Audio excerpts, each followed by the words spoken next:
Well, Mark, I think the one thing when the Lakers were Showtime, I mean, they pushed that ball, and they had Kareem. But when they got into half court, the ball went through Kareem.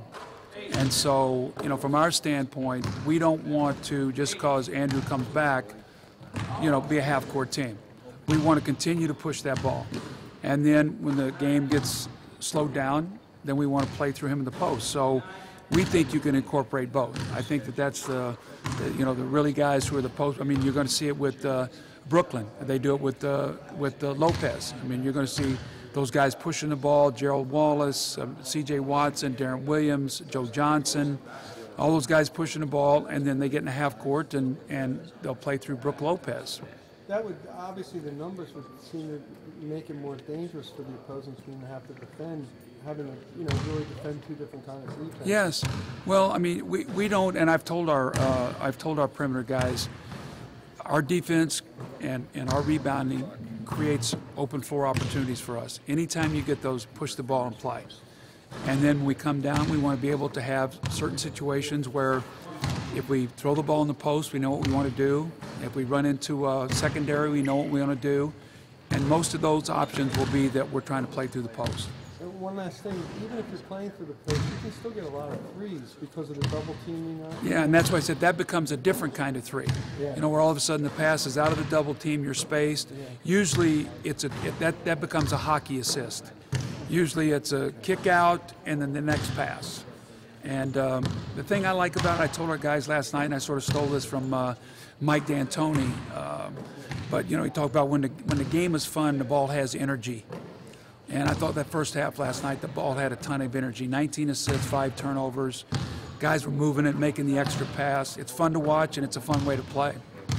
Hey, Doug, can you just talk about Evan, where he is now, and the fact that you guys just don't have so many weapons now as opposed to in the past? Can you talk about how his game has kind of changed and how it's removed some of the pressure that he had? Well, I think Evan is finding his way with what we need from him. The first 2 years here, we really played with like 4 guys having the ball. If you count Lou and Dre and Drew and Evan. And we've really gone to, where we're playing with more of a point guard, where if we can, we're getting that ball to Drew and have him push it because we think that's a great strength for us. If Evan rebounds the ball, we want him to push it. We think he's very good doing that. That's when he really is good in the open court.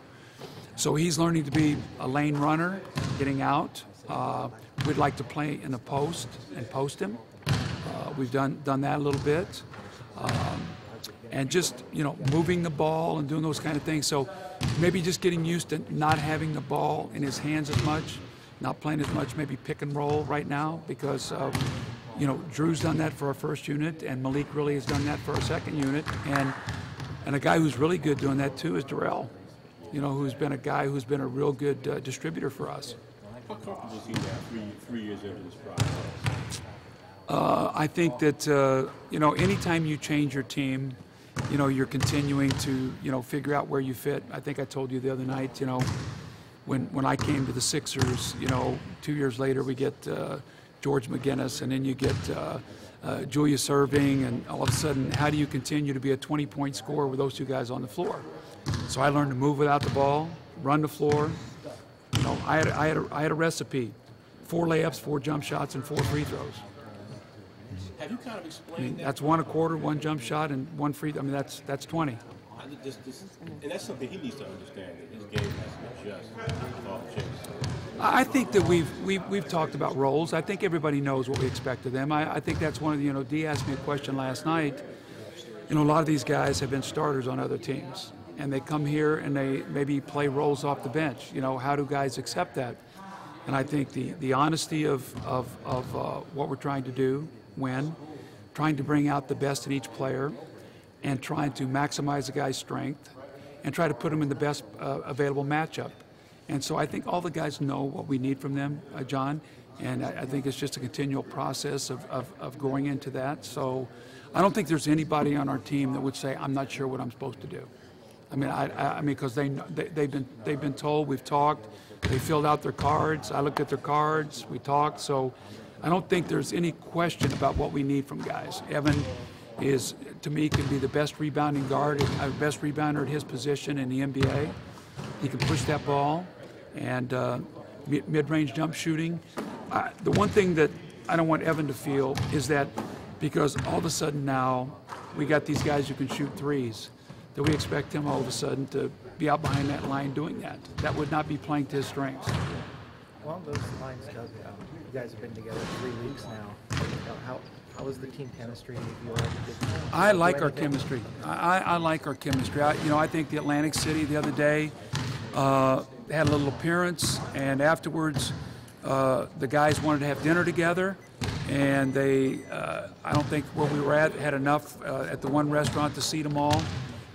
I think another restaurant stepped up to the plate. All of our guys went over. They wanted to have dinner together, spend some time together. I think that's all good. Our guys enjoy each other. So we have a good chemistry. Our guys are speaking. I liked Michael had a great defensive segment with our guys today, just walking through stuff, and guys are much more vocal. Jay Rich is always speaking. Damian Wilkins is speaking up. So I think those are all good things. Have you been around a team where you see stuff like that so suddenly, with chemistry, sharing the ball, knowing your roles, and it's being embraced so quickly? I had a good group in Detroit like that. I mean, Grant Hill and Allen Houston and Lindsey Hunter and Joe Dumars and Terry Mills and Otis Thorpe and Michael Curry and Aaron McKee and, all those guys, they knew we were going to play off Grant Hill. We're going to be pick and roll, push the ball, space it. We had good three-point shooting. We didn't turn the ball over. That's the one year they moved the line in, the three-point line in. If you remember, we really took advantage of that with our guys. So I just think that we have a group of guys that want to win. They want to win. Doug, what is the value of having a guy like Jason Richardson, a guy who's a veteran, former number 5 pick in the draft, and a guy who almost has the luxury because so much attention is focused on Andrew, almost a guy who can kind of be under the radar for a little, until the season starts? Well, he's a great pro, and he's played for a lot of different coaches, so he's got a little taste from a lot of different people. Very smart. He knows his body, knows what he needs to do. Very, very good at communicating to me, like, this is what I need on this particular day. This is how much work I need. We talked about it the other day. He wants to make sure he plays the back-to-backs, the last 2 games, so he can be ready to do that. But just, Grant Hill is one of my all-time favorite players. One of the all-time great people ever in the NBA. And I remember we got Tony Battie, and he said Tony Battie is arguably the best teammate he's ever had. And when we got Jason Richardson, he said, I put Jason Richardson right next to Tony Battie. And when Grant Hill says something like to me, that carries a lot of weight.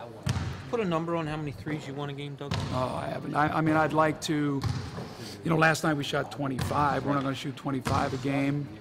I think we had been averaging maybe about 17 or something like that.